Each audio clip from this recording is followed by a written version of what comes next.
How to extract a GZ file in Windows. Download and install 7-zip. 7-zip file link in video description. Open Start menu. Open File Explorer. Go to your GZ folder's location.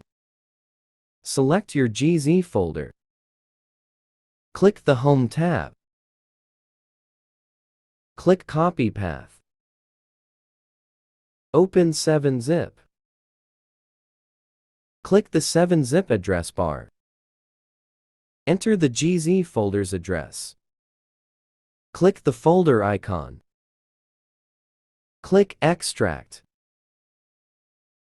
Select an extraction destination. Click OK. GZ folders are similar to zip folders in their function. Thanks for watching video.